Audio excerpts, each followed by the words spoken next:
परिचय। बच्चों, आज हम एक नए विषय का अध्ययन करेंगे। आगे बढ़ने से पहले क्या कोई मुझे कार्बोहाइड्रेट के विषय में बताएगा? हाँ सर, इससे हमारे शरीर को ऊर्जा मिलती है। शाबाश रवि। प्रतिदिन की जिंदगी में कार्बोहाइड्रेट हमारे शरीर के लिए ऊर्जा का प्रमुख स्रोत हैं। फल, सब्जी, दूध आदि कार्बोहाइड्रेट के मुख्य स्रोत हैं। सर, और हमें सूर्य के प्रकाश से क्या मिलता है? ये एक अच्छा प्रश्न है रमन। सूर्य के प्रकाश से हम विटामिन डी प्राप्त करते हैं। यह हमारे शरीर में कैल्शियम तथा फास्फोरस के अवशोषण तथा उपापचय को बढ़ाता है।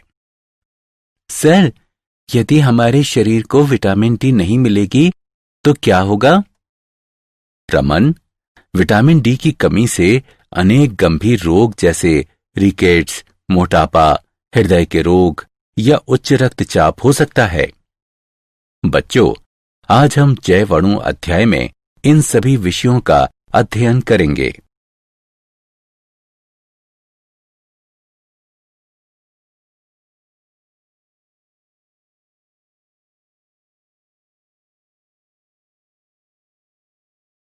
उद्देश्य।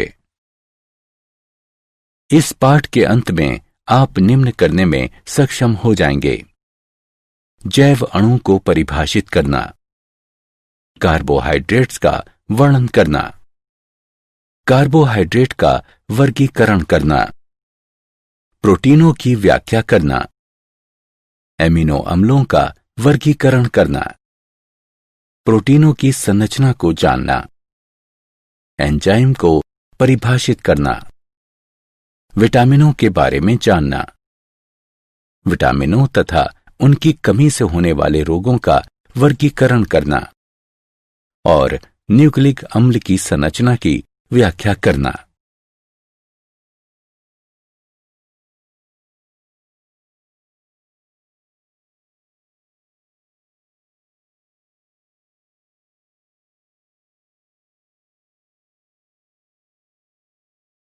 परिभाषा।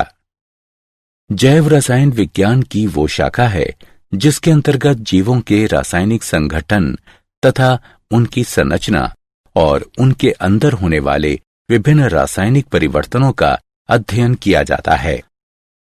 जीवन का आधार बनाने वाले जटिल कार्बनिक अणु, जो कि जीवों के निर्माण, उनके विकास और रखरखाव के लिए आवश्यक होते हैं, जैव अणु कहलाते हैं। जैव अणु जीवधारियों के साथ एक क्रम में जुड़े होते हैं।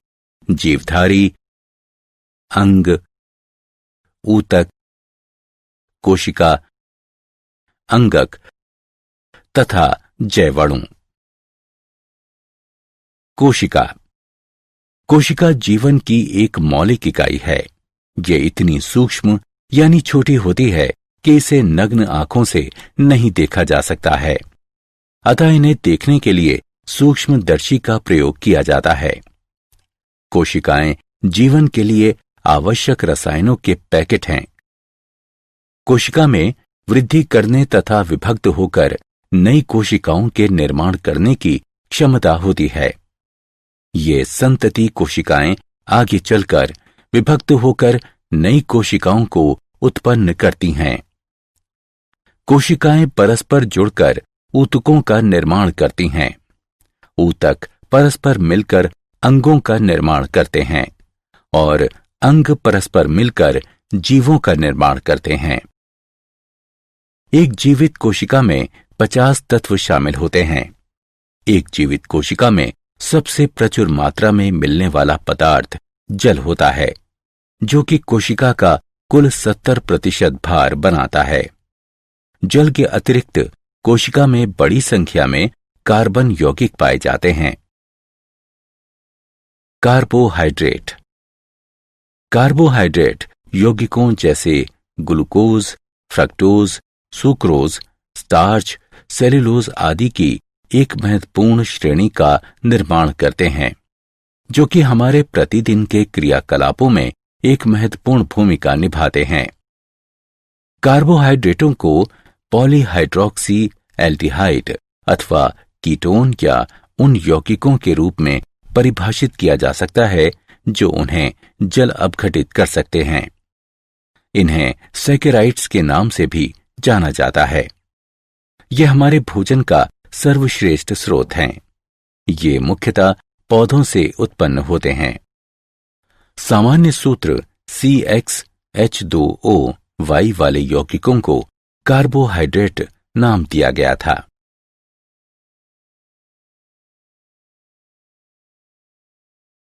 कार्बोहाइड्रेटों का वर्गीकरण। कार्बोहाइड्रेटों को जल अपघटन में उनके व्यवहार के आधार पर मुख्यतः निम्नलिखित 3 वर्गों मोनोसैकेराइड, ओलिगोसैकेराइड, पॉलीसैकेराइड में वर्गीकृत किया गया है।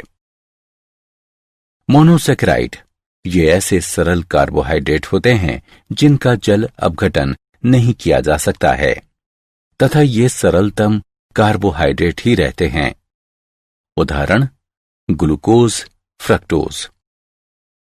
ओलिगोसैकेराइड ये ऐसे कार्बोहाइड्रेट हैं जो कि जल अपघटन द्वारा मोनोसैकेराइड की 2 से 9 इकाइयां देते हैं।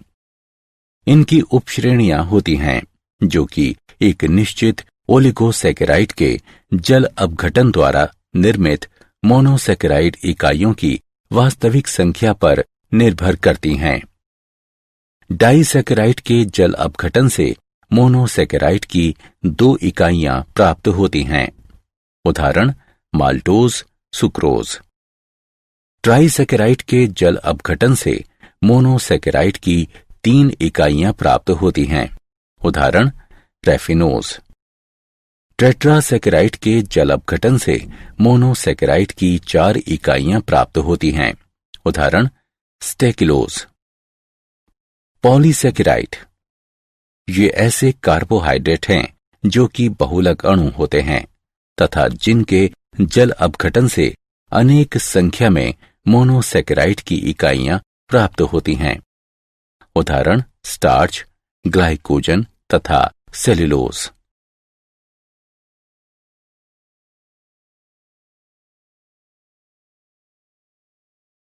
मोनोसैकेराइड्स। एल्डिहाइड समूह वाले मोनोसैकेराइड्स एल्डोस कहलाते हैं, जबकि कीटोनिक समूह वाले मोनोसैकेराइड्स कीटोस कहलाते हैं। कार्बन परमाणुओं की संख्या के आधार पर इन्हें विभिन्न श्रेणियों में वर्गीकृत किया जा सकता है। 3, 4, 5, 6 तथा 7 कार्बन परमाणुओं वाले मोनोसैकेराइड्स क्रमशः ट्रायोज, टेट्रोज, पेंटोज, हेक्सोज तथा हेप्टोज कहलाते हैं। डी ग्लूकोज, डी गैलेक्टोज तथा डी मैन्नोज 3 मुख्य एल्डोहेक्सोज हैं जो प्रकृति में व्यापक रूप से पाए जाते हैं। मोनोसैकेराइड के नाम के पहले लगा हुआ डी अक्षर विन्यास को दर्शाता है क्योंकि ये ग्लिसरैल्डिहाइड से व्युत्पन्न हुए हैं। ग्लिसरैल्डिहाइड 2 प्रतिबिंब विन्यास को दर्शाता है।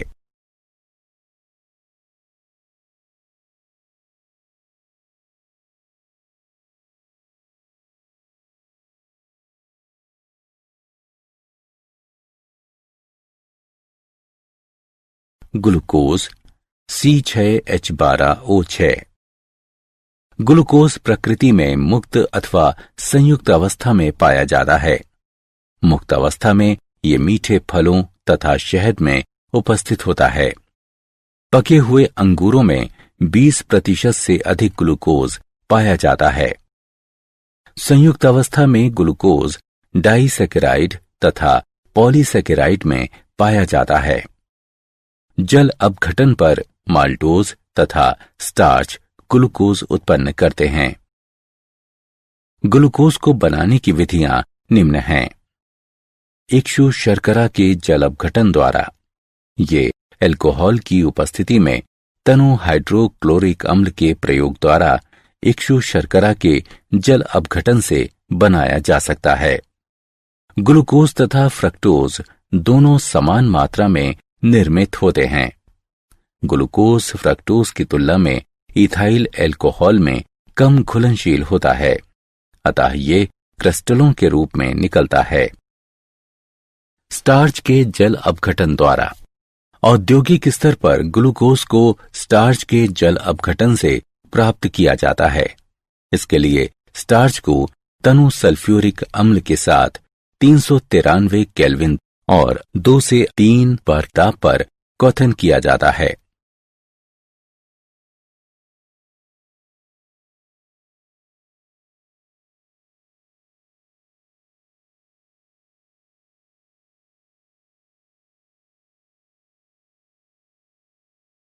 ग्लूकोज की रासायनिक अभिक्रियाएं।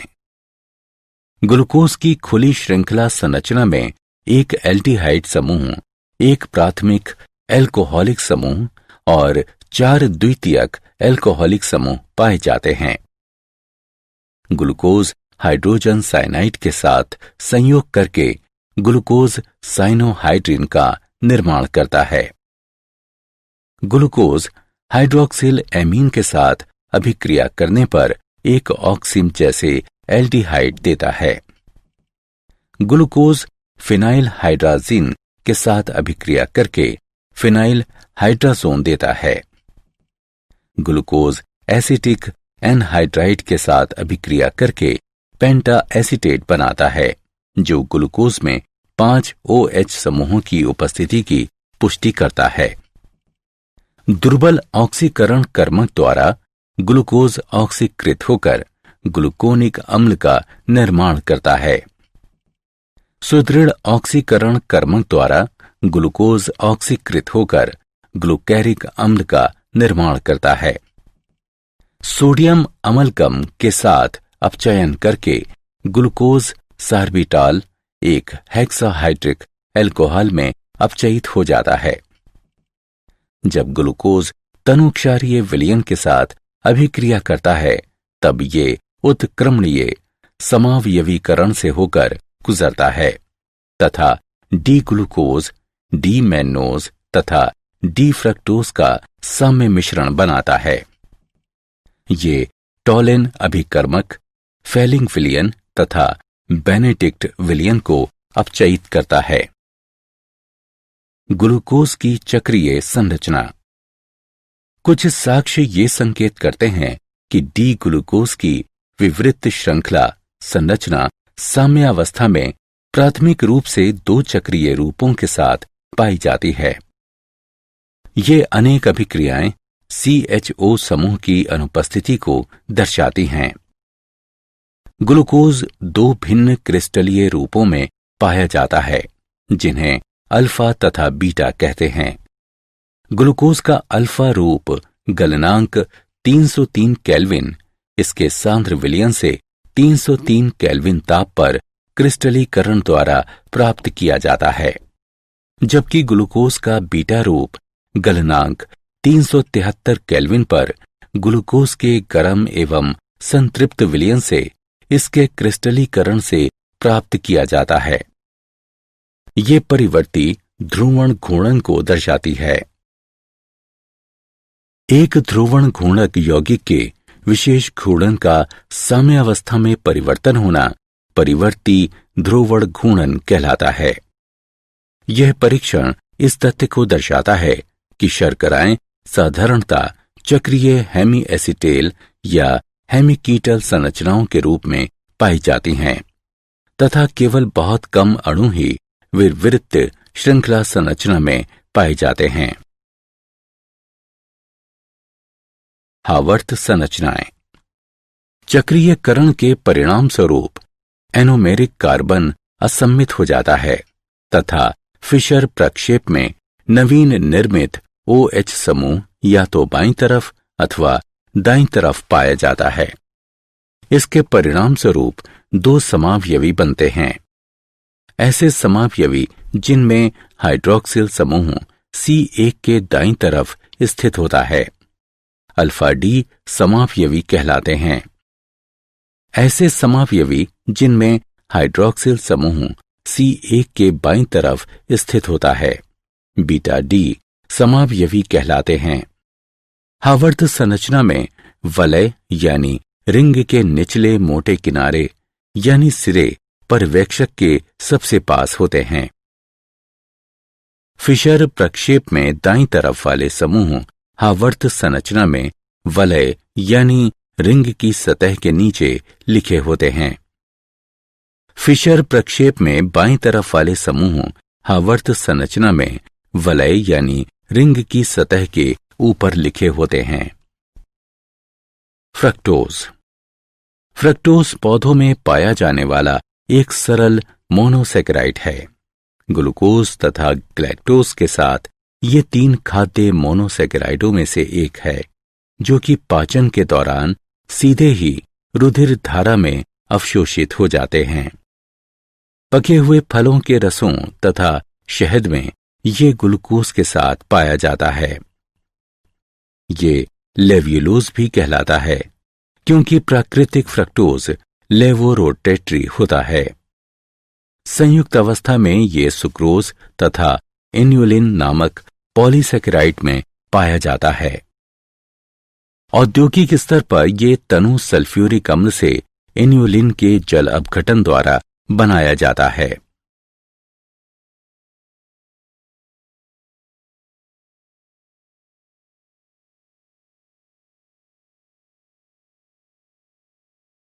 फ्रक्टोज के गुण।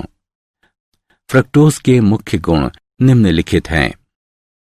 ये भी 2 चक्रीय अवस्थाओं में पाया जाता है, जो कि C5 पर OH की कीटोनिक समूह से C2 पर अभिक्रिया द्वारा निर्मित होता है। इस प्रकार 5 सदस्यीय वलय बनती है तथा इसकी फ्यूरेनोस संरचना होती है। ये भी परिवर्ती ध्रुवण घूर्णन को दर्शाता है। ये रंगहीन क्रिस्टलीय ठोस है तथा ये स्वाद में मीठा होता है। ये ग्लूकोज के मुकाबले जल तथा अल्कोहल में अधिक घुलनशील होता है। ये भी टॉलेन अभिकर्मक, फेहलिंग विलयन तथा बेनेडिक्ट विलयन को अपचयित करता है।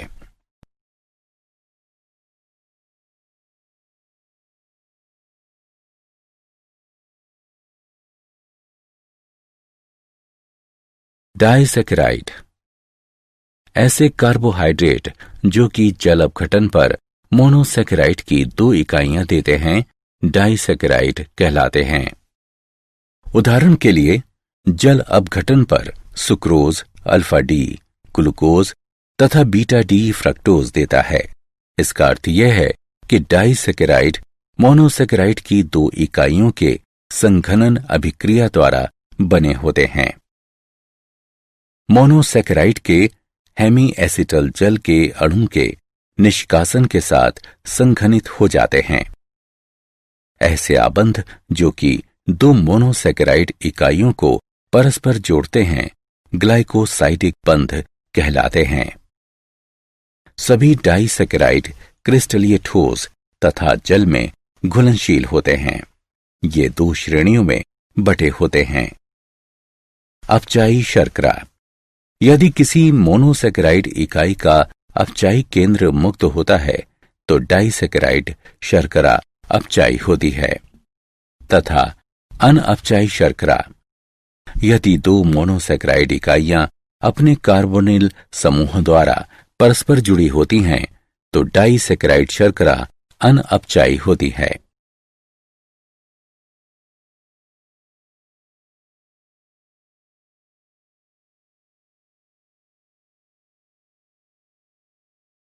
सुक्रोज। सुक्रोज सर्वाधिक मात्रा में पाया जाने वाला डाइसेकेराइड है तथा ये सभी प्रकाश संश्लेषी पौधों में पाया जाता है। ये एक सफेद क्रिस्टलीय ठोस है जो कि जल में घुलनशील होता है। जब ये इसके गलनांक द्रवण बिंदु से ऊपर गर्म किया जाता है तो ये एक भूरे रंग का पदार्थ कैरामेल का निर्माण करता है। औद्योगिक रूप से ये गन्ने तथा चुकंदर से निकाला जाता है। सुक्रोज का जल अपघटन तनु अम्लों अथवा इन्वर्टेज एंजाइम से कराने पर यह समान मात्रा में डी ग्लूकोज तथा डी फ्रक्टोज देता है। सुक्रोज जमा 66.5 डिग्री के विशेष घूर्णन के साथ डेक्स्ट्रो रोटेटरी होता है। जल अपघटन पर सुक्रोज समान मात्रा में डेक्स्ट्रोरोटेटरी ग्लूकोज तथा लेवोरोटेटरी फ्रक्टोज का मिश्रण देता है। सुक्रोज का ग्लूकोज तथा फ्रक्टोज में समान मात्रा के मिश्रण में परिवर्तन होना ध्रुवीय घूर्णन के चिन्ह में परिवर्तन के द्वारा दर्शाया जाता है। इस प्रकार सुक्रोज का जल अपघटन शर्करा का अपवृतन कहलाता है। ग्लूकोज तथा फ्रक्टोज का समान मात्रा का मिश्रण अपवृत्त शर्करा कहलाता है।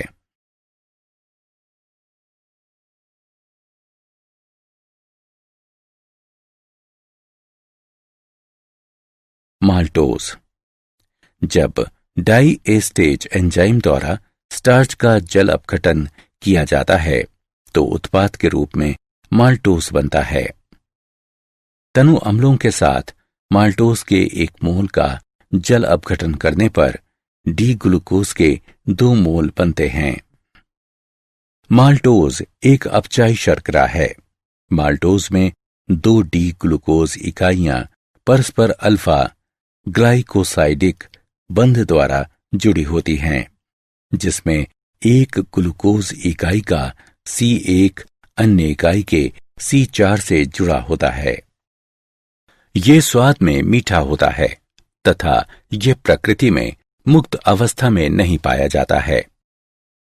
इसमें मुक्त एल्डिहाइड पाया जाता है, जिससे इसमें फेहलिंग विलयन के अपचयन की क्षमता होती है। एल्डिहाइड समूह ऑक्सीकृत हो जाता है, जिसका अर्थ है कि माल्टोज जल में घुलनशील होता है। जलीय विलयन में ये परिवर्ती ध्रुवण घूर्णन को दर्शाता है। लैक्टोज लैक्टोज एक डाइसैकेराइड है जो कि गैलेक्टोज तथा ग्लूकोज से मिलकर बना होता है। लैक्टोज अणु की एक विशेष आकृति होती है जो कि प्रकाश सूक्ष्मदर्शी द्वारा देखी जा सकती है। ये मुख्यतः गाय के दूध में पाया जाता है। ये दूध का लगभग 2 से 8% भाग बनाता है। ये दवा उद्योग में प्रयोग किया जाता है। इसके भौतिक गुणों तथा कम मूल्य के कारण ही इसका प्रयोग अधिक प्रचलित है।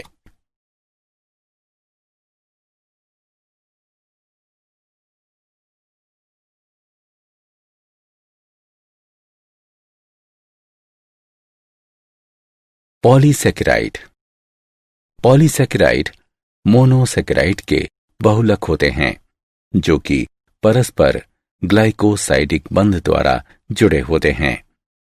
ये ग्लाइकेन्स भी कहलाते हैं। ऐसे पॉलीसैकेराइड जो कि एकल मोनोसैकेराइड के बहुलक होते हैं होमोपॉलीसैकेराइड कहलाते हैं। एक होमोपॉलीसैकेराइड ग्लूकोज की अनेक इकाइयों से मिलकर बने होते हैं जिन्हें ग्लूकेन कहते हैं। 3 महत्वपूर्ण पॉलीसैकेराइड जो कि सभी ग्लूकेन होते हैं स्टार्च, ग्लाइकोजन तथा सेल्यूलोज होते हैं। ये ग्लूकोज के बहुलक होते हैं तथा एक दूसरे से आणविक भार, ग्लूकोज अणुओं के मध्य बंध की प्रकृति तथा बहुलक श्रृंखला की डिग्री में भिन्न होते हैं।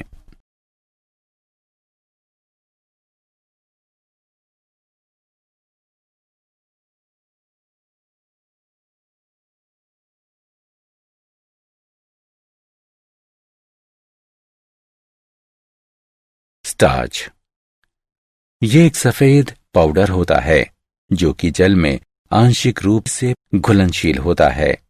जब ये जल के साथ गर्म किया जाता है तो ये एक कोलाइडी निस्पंदन बनाता है जिससे 2 मुख्य घटक निष्क्रिय किए जा सकते हैं। एक घटक एमिलोज तथा दूसरा एमिलोपेक्टिन कहलाता है। एमिलोज ये जल में घुलनशील होता है। ये अल्फा डी ग्लूकोज का एक रेखीय बहुलक होता है। एक एमिलोस में 1000 डी ग्लूकोपाइरेनोज इकाइयों से अधिक पाई जाती है, जो कि अल्फा ग्लूकाइसाइडिक बंध द्वारा जुड़ी होती है, जिसमें एक इकाई का C1 अगली इकाई के C4 से जुड़ा होता है। एमिलोपेक्टिन ये स्टार्च का जल में अघुलनशील भाग होता है। एक ग्लूकोज इकाई के C6 तथा दूसरे के C1 के मध्य शाखा बनती हैं, जो कि 20 से 25 इकाइयों के अंतराल पर पाई जाती हैं। इसका आणविक भार 1 से 6 मिलियन होता है।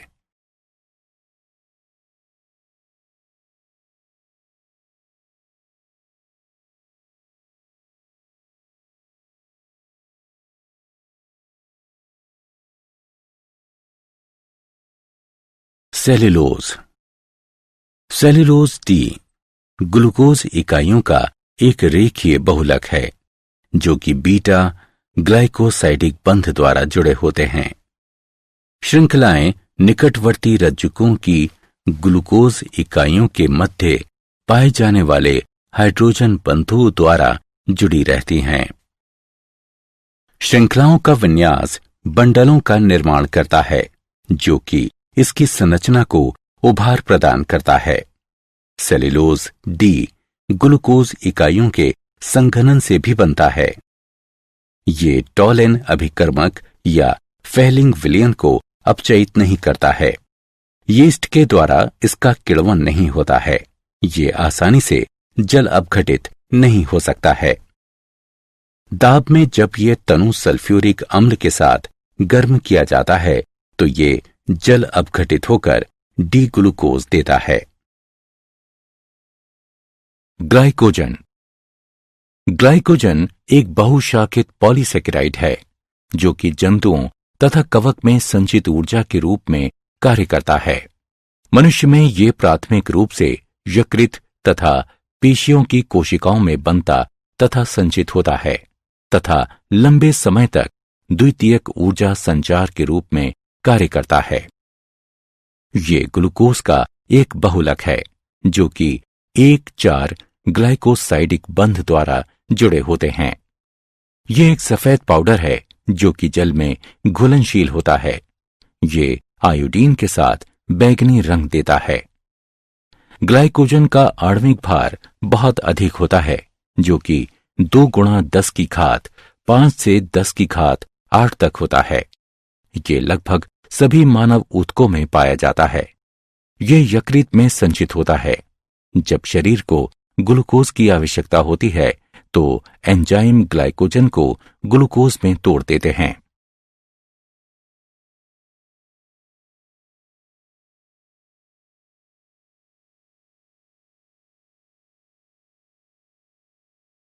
कार्बोहाइड्रेटों का महत्व। ये जैव ईंधन के रूप में कार्य करते हैं तथा जीवधारियों के कार्यों को करने के लिए ऊर्जा प्रदान करते हैं। ये कोशिका झिल्ली के घटकों के रूप में कार्य करते हैं। ये वसीय अम्लों के खंडन में सहायक होते हैं तथा कीटोसिस को रोकते हैं। सेल्यूलोज के व्युत्पन्न विस्फोटक सेलुलाइट बनाने में उपयोग में लाए जाते हैं। ये शरीर में विभिन्न उपापचयी क्रियाओं के नियंत्रण में सहायक हैं। सेल्यूलोज एसीटेट का उपयोग फोटोग्राफिक फिल्म तथा पैकेजिंग पदार्थों में किया जाता है। ये पौधों में संचित भोजन के रूप में उपस्थित होते हैं, जैसे कि स्टार्च।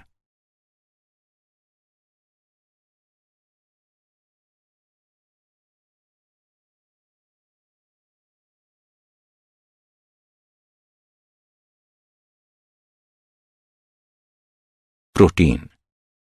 जीवित तंत्र में प्रोटीन सर्वाधिक प्रचुरता में पाया जाने वाला जैव अणु है।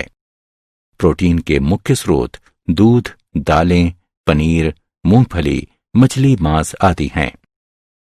ये शरीर के सभी भागों में पाए जाते हैं तथा जीवन की संरचना तथा कार्यों का आधार बनाते हैं। ये शरीर की वृद्धि तथा रख रखाव के लिए भी आवश्यक होते हैं।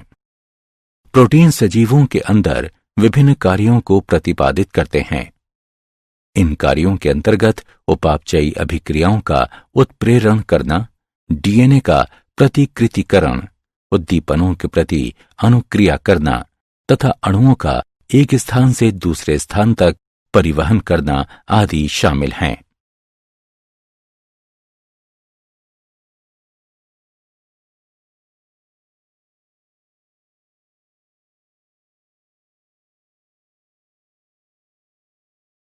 एमिनो अम्ल। ये एमिनो व्युत्पन्न कार्बोक्सिलिक अम्ल होते हैं। अल्फा एमिनो अम्ल प्रोटीनों तथा पेप्टाइडों के मूलभूत अंग होते हैं। अल्फा एमिनो अम्लों में एमिनो समूह अल्फा कार्बन परमाणु पर स्थित होता है। किसी अणु में एमिनो तथा कार्बोक्सिलिक समूहों की आपेक्षिक संख्या के आधार पर एमिनो अम्लों को उदासीन, अम्लीय तथा क्षारीय एमिनो अम्लों में वर्गीकृत किया गया है। उदासीन एमिनो अम्ल, यदि अणु में एमिनो तथा कार्बोक्सिलिक समूहों की संख्या समान हो तो ऐसे एमिनो अम्ल उदासीन एमिनो अम्ल कहलाते हैं। उदाहरण ग्लाइसिन। क्षारीय एमिनो अम्ल, यदि अणु में एमिनो समूहों की संख्या कार्बोक्सिलिक समूहों से अधिक हो तो ऐसे एमिनो अम्ल क्षारीय एमिनो अम्ल कहलाते हैं। उदाहरण लाइसीन। अम्लीय एमिनो अम्ल, यदि अणु में एमिनो समूहों की संख्या कार्बोक्सिलिक समूहों से कम हो तो ऐसे एमिनो अम्ल अम्लीय एमिनो अम्ल कहलाते हैं। उदाहरण एस्पार्टेट।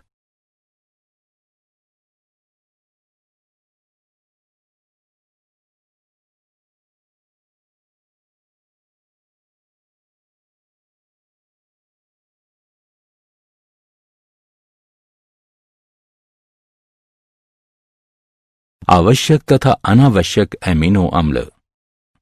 सभी जीवों, पौधों तथा जंतुओं द्वारा एमिनो अम्ल संश्लेषित हो सकते हैं। ऐसे एमिनो अम्ल जो कि शरीर में संश्लेषित होते हैं अनावश्यक एमिनो अम्ल कहलाते हैं।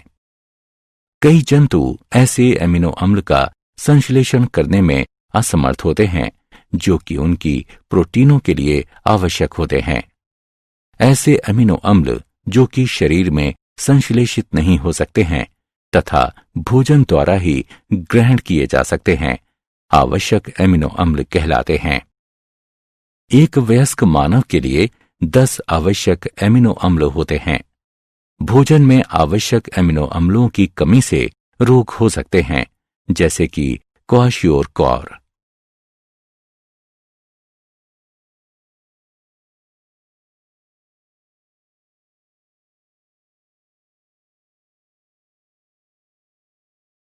पेप्टाइड, पॉलीपेप्टाइड तथा प्रोटीन्स। एंजाइम जल अणु के निष्कासन द्वारा अल्फा एमिनो अम्लों का बहुलकीकरण करके पेप्टाइडों का निर्माण कर सकते हैं। एमिनो अम्लों के मध्य निर्मित CONH आबंध पेप्टाइड बंध या पेप्टाइड आबंध कहलाता है। इस प्रकार से जुड़ने वाले एमिनो अम्लों को एमिनो अम्ल अवशेष कहा जाता है। ऐसे बहुलक जिनमें अनेक एमिनो अम्ल अवशेष पाए जाते हैं पॉलीपेप्टाइड्स कहलाते हैं। पॉलीपेप्टाइड्स रेखीय बहुलक होते हैं। पॉलीपेप्टाइड श्रृंखला का एक सिरा एक एमिनो अम्ल अवशेष में समाप्त होता है जिसमें एक NH2 समूह पाया जाता है जो कि N सिरा कहलाता है।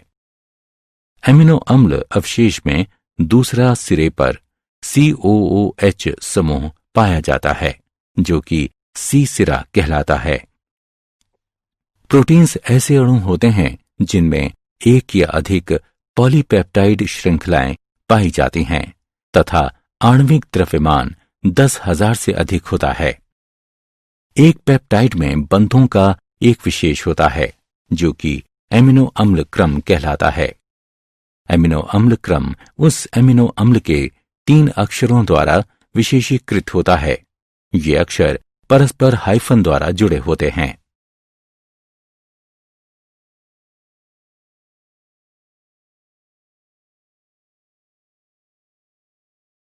प्रोटीनों का वर्गीकरण। आणविक आकृति के आधार पर प्रोटीनों को दो वर्गों में वर्गीकृत किया जा सकता है, रेशेदार प्रोटीन तथा गोलिकाकार प्रोटीन। रेशेदार प्रोटीन। जब पॉलीपेप्टाइड श्रृंखलाएं समानांतर होती हैं तथा हाइड्रोजन एवं डाइसल्फाइड आबंधों द्वारा संयुक्त रहती हैं तो रेशासम यानी रेशे जैसी संरचना बनती है। ऐसी प्रोटीनें रेशेदार प्रोटीन कहलाती हैं। ये जल में अघुलनशील होती हैं। ये जंतु ऊतकों के मुख्य संरचनात्मक पदार्थ की भांति कार्य करती हैं। उदाहरण, त्वचा में केराटिन, बाल, नाखून, सींग तथा ऊन। गोलिकाकार प्रोटीन। जब पॉलीपेप्टाइड की श्रृंखलाएं कुंडली बनाकर गोलाकृति प्राप्त कर लेती हैं तो ऐसी संरचनाएं प्राप्त होती हैं। इनमें दुर्बल अंतरा आणविक बल पाया जाता है। ये जल में घुलनशील होती हैं। ये जैविक अभिक्रियाओं को उत्प्रेरित करती हैं। उदाहरण, इंसुलिन तथा थायरोग्लोबिन। ये उपापचयी गतिविधियों के नियामकों की भांति कार्य करती हैं। उदाहरण के लिए, इंसुलिन रक्त शर्करा के स्तर को नियंत्रित करता है। ये प्रतिजैविकों की भांति कार्य करती हैं तथा रोगों से शरीर की रक्षा करती हैं।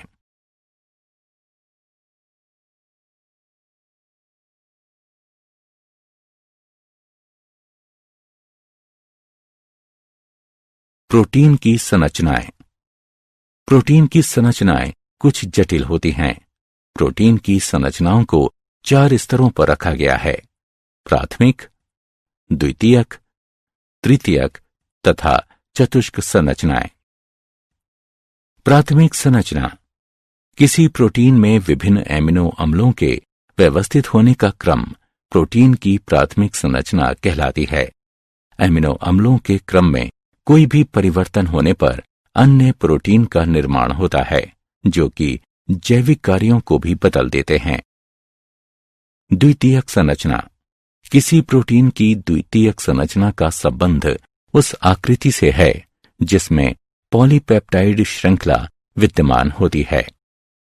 ये 2 भिन्न प्रकार की संरचनाओं में विद्यमान होती हैं: अल्फा हेलिक्स तथा बीटा प्लीटेड शीट संरचना।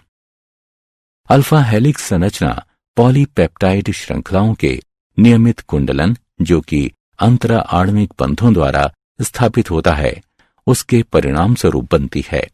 उदाहरण, केराटिन। बीटा प्लीटेड संरचना में सभी पॉलीपेप्टाइड श्रृंखलाएं लगभग अधिकतम विस्तार तक खिंची रहकर एक दूसरे के पाश में स्थित होती हैं तथा आपस में अंतरा आणविक हाइड्रोजन आबंध द्वारा जुड़ी रहती हैं। उदाहरण, रेशम, सिल्क। तृतीयक संरचना। ये द्वितीयक संरचना के और अधिक वलन यानी लिपटना को प्रदर्शित करती हैं। चतुष्क संरचना। कुछ प्रोटीनें 2 या अधिक पॉलीपेप्टाइड श्रृंखलाओं से मिलकर बनी होती हैं जिन्हें उप इकाइयों के रूप में जाना जाता है। इन उप इकाइयों का सप्रिल विन्यास एक दूसरे के प्रति चतुष्क संरचना कहलाती है। प्रोटीनों का विकृतीकरण। जैविक निकाय में पाई जाने वाली विशेष त्रिविमा संरचना तथा जैविक सक्रियता वाले प्रोटीन प्राकृत प्रोटीन कहलाता है। जब प्राकृत प्रोटीन में भौतिक परिवर्तन करते हैं, जैसे ताप में परिवर्तन अथवा रासायनिक परिवर्तन करते हैं, जैसे पीएच में परिवर्तन आदि किया जाता है, तो हाइड्रोजन आबंधों में अस्त व्यस्तता उत्पन्न हो जाती है। स्कंदन भी प्रोटीन की जैविक क्रियाओं को खो देता है। इस प्रकार निर्मित स्कंदन प्रोटीनें विकृतीकृत प्रोटीनें कहलाती हैं। वो प्रक्रिया जिसमें प्रोटीनों के भौतिक गुणों के साथ साथ जैविक गुणों में परिवर्तन हो जाता है, प्रोटीनों का विकृतीकरण कहलाती हैं। उदाहरण, अंडे की सफेदी का स्कंदन तथा दही का जमना।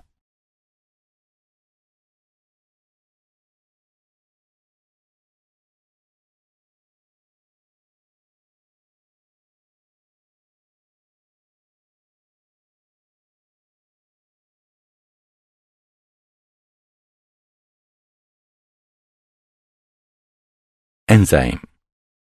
एंजाइम जैव उत्प्रेरक होते हैं। ये साधारणतः गोलिकाकार प्रोटीन होते हैं जो कि जैव तंत्रों में जैव उत्प्रेरकों की भांति कार्य करते हैं। इनमें अभिक्रियाओं की गति तीव्र करने की अद्भुत क्षमता होती है। उदाहरण के लिए, यदि हमारे भोजन नलिका में एंजाइम उपस्थित नहीं होते तो एक बार के भोजन के पाचन में लगभग 50 वर्ष का समय लगेगा।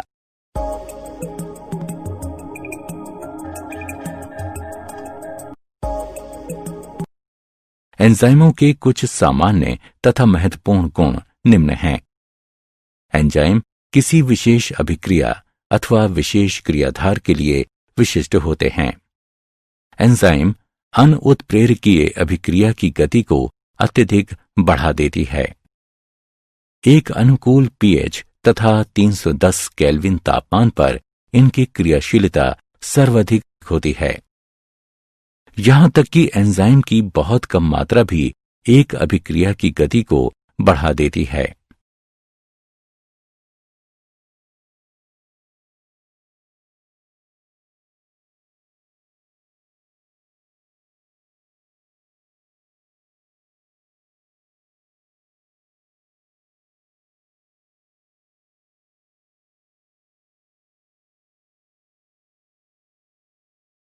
एंजाइम क्रिया की क्रियाविधि।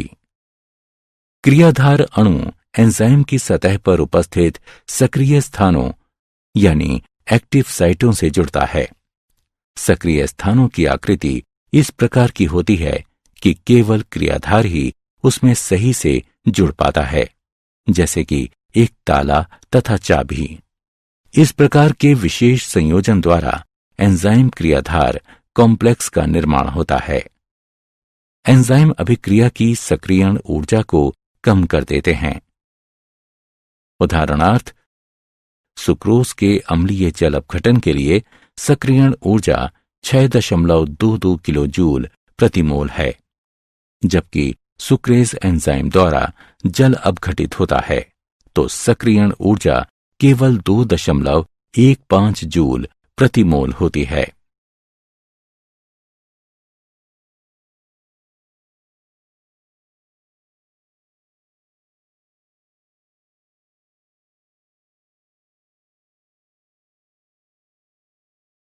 विटामिन।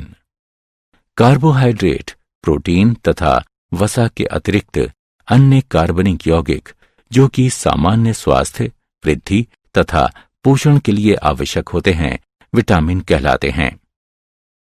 विटामिन कार्बनिक यौगिकों का एक समूह होता है जो कि जीवधारियों की वृद्धि तथा उनके क्रियाकलापों के लिए अल्प मात्रा में आवश्यक होते हैं। उनकी अनुपस्थिति से विशेषहीनता जनित रोग हो जाते हैं। विटामिन जटिल कार्बनिक यौगिक होते हैं जो कि ए, बी, सी, टी, ई, एच के अक्षरों द्वारा दर्शाए जाते हैं। पौधे सभी विटामिनों का संश्लेषण कर सकते हैं, किंतु कुछ विटामिन जंतुओं द्वारा निर्मित होते हैं। विटामिन डी सूर्य के प्रकाश द्वारा त्वचा में निर्मित हो सकते हैं।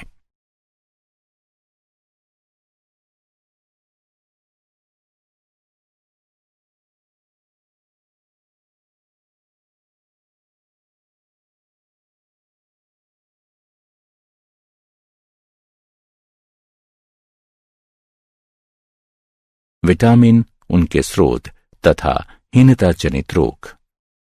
विटामिन ए वसा तथा तेल में घुलनशील होता है। ये वृद्धि तथा दृष्टि के लिए आवश्यक होता है। विटामिन बी एक जल में घुलनशील होता है तथा ऊष्मा द्वारा विखंडित होता है। विटामिन बी 2 जल में घुलनशील होता है। ये ऊष्मा के प्रति स्थायी होता है तथा ऊष्मा द्वारा विखंडित होता है। विटामिन बी6 की कमी द्वारा मरोड़ हो जाती है। विटामिन बी12 जल में घुलनशील होता है तथा इसमें कोबाल्ट पाया जाता है। ये प्रकृति में पाया जाने वाला लाल क्रिस्टल होता है। विटामिन सी जल में घुलनशील होता है। ये पकाने पर तथा वायु में रखने पर विखंडित होता है।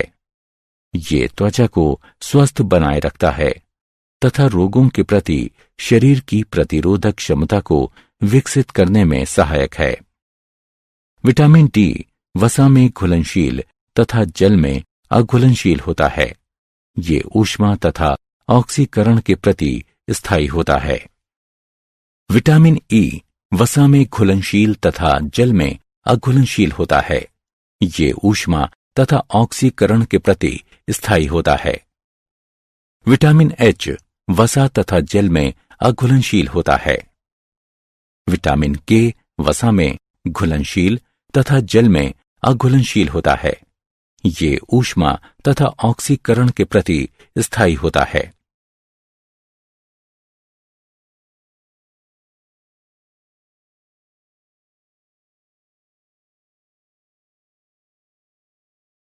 विटामिनों का वर्गीकरण।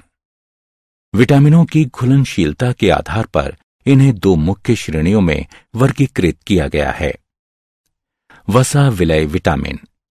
इस वर्ग में उन विटामिनों को रखा गया है जो वसा तथा तेल में विलय होते हैं परंतु जल में अविलय।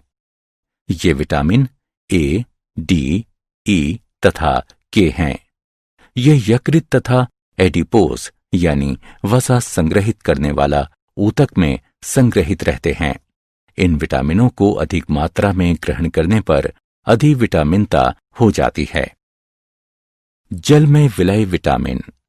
बी वर्ग के विटामिन तथा विटामिन सी जल में विलय होते हैं अतः इन्हें एक साथ इस वर्ग में रखा गया है। जल में विलय विटामिन की पूर्ति हमारे आहार में नियमित रूप से होनी चाहिए क्योंकि इन्हें हमारे शरीर में संचित नहीं किया जा सकता है।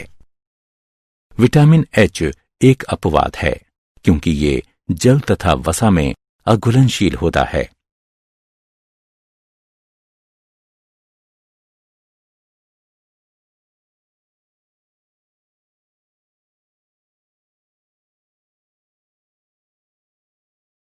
न्यूक्लिक अम्ल। न्यूक्लिक अम्ल न्यूक्लियोटाइडों की लंबी श्रृंखला वाले बहुलक होते हैं। ये आनुवंशिक गुणों के स्थानांतरण तथा प्रोटीनों के जैव संश्लेषण में महत्वपूर्ण भूमिका निभाते हैं।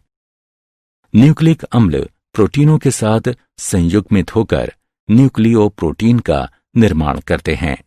न्यूक्लिक अम्ल दो प्रकार के होते हैं, डीऑक्सीराइबोस न्यूक्लिक अम्ल यानी डीएनए तथा राइबोस न्यूक्लिक अम्ल यानी आरएनए।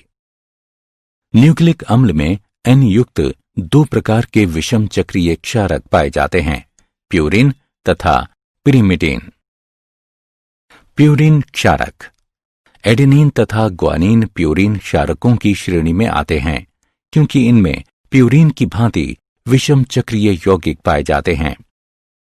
पिरिमिडिन क्षारक ये ऐसे यौगिकों का एक समूह है जिसके अंतर्गत साइटोसिन, थायमीन तथा यूरिसिल आते हैं जो कि न्यूक्लिक अम्लों के घटक हैं। डीएनए तथा आरएनए। डीऑक्सीराइबोस न्यूक्लिक अम्ल ये डीऑक्सीराइबोस पेंटोज शर्करा तथा एडेनिन, ग्वानिन, थायमीन तथा साइटोसिन क्षारों से मिलकर बना होता है। शर्करा इकाई के C5 पर एक फॉस्फेट समूह उपस्थित होता है। डीऑक्सीराइबो न्यूक्लियोटाइड्स की इकाइयां फॉस्फेट समूह द्वारा जुड़ी होती हैं। इस प्रकार ये डीऑक्सीराइबो न्यूक्लियोटाइड्स के जैव बहुलक होते हैं तथा इनमें पॉलीन्यूक्लियोटाइड्स की द्विकुंडलित संरचना पाई जाती है। डीएनए के दोनों रज्जुक परस्पर एक दूसरे के पूरक होते हैं। ये आनुवांशिक सूचनाओं का वाहक होता है तथा विशिष्ट प्रोटीन के निर्माण के लिए ये सूचनाओं तथा निर्देशों को कोशिका में भेजता है। राइबोस न्यूक्लिक अम्ल इसमें राइबोस शर्करा, 2 पिरिमिडिन तथा 2 प्यूरिन क्षारक पाए जाते हैं। शर्करा इकाई के C5 पर एक फॉस्फेट समूह उपस्थित होता है। राइबो न्यूक्लियोटाइड्स की इकाइयां फास्फेट समूह द्वारा जुड़ी होती हैं। ये राइबो न्यूक्लियोटाइड्स के जैव बहुलक होते हैं तथा एकल कुंडलित संरचना पाई जाती है। आरएनए मेमोरी को संचित करने की प्रक्रिया से जुड़ा होता है तथा ये प्रोटीन के जैव संश्लेषण में सहायक है।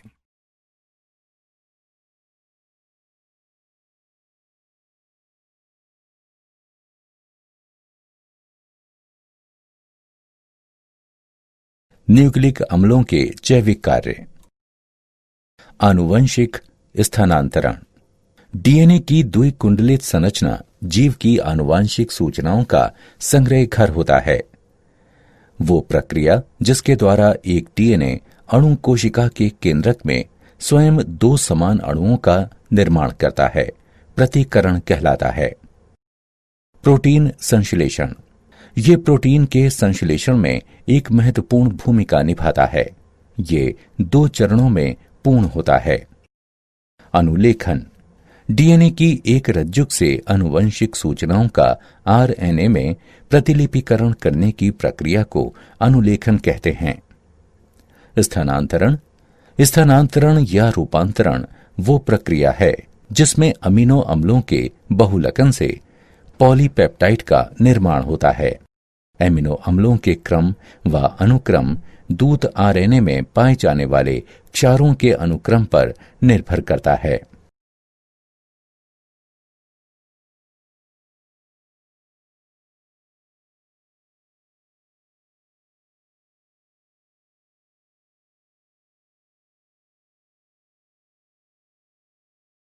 क्या आप जानते हैं डीएनए सीढ़ी के पार्श्व शर्करा तथा फॉस्फेट अणुओं से मिलकर बने होते हैं।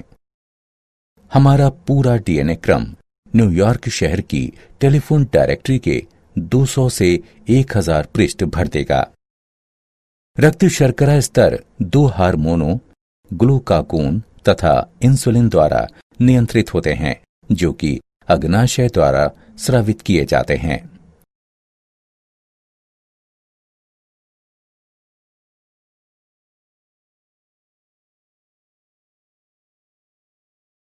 सारांश। आइए हमने जो कुछ सीखा है उसे संक्षेप में दोहराएं। जीवन का आधार बनाने वाले जटिल कार्बनिक अणु जो कि जीवों के निर्माण, उनके विकास और रखरखाव के लिए आवश्यक होते हैं, जैव अणु कहलाते हैं। कार्बोहाइड्रेटों को पॉलीहाइड्रॉक्सी एल्डिहाइड अथवा कीटोन या उन यौगिकों के रूप में परिभाषित किया जा सकता है जो उन्हें जल अपघटित कर सकते हैं। ग्लूकोज अल्कोहल की उपस्थिति में तनु हाइड्रोक्लोरिक अम्ल के प्रयोग द्वारा इक्षु शर्करा के जल अपघटन से बनाया जा सकता है। एक ध्रुवण घूर्णक यौगिक के विशेष घूर्णन का साम्यावस्था में परिवर्तन होना परिवर्ती ध्रुवण घूर्णन कहलाता है।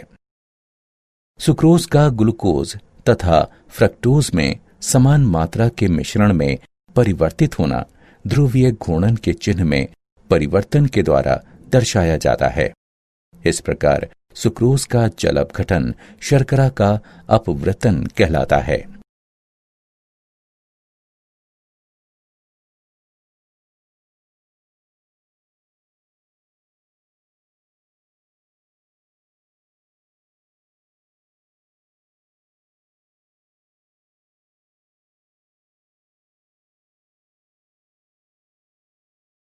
ग्लाइकोजन एक बहुशाखित पॉलीसेकेराइड है जो कि जंतुओं तथा कवक में संचित ऊर्जा के रूप में कार्य करता है।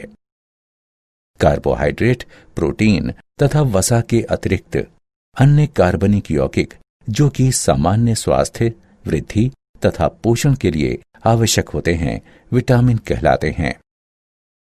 न्यूक्लिक अम्ल न्यूक्लिक ओटाइडों की लंबी श्रृंखला वाले बहुलक होते हैं।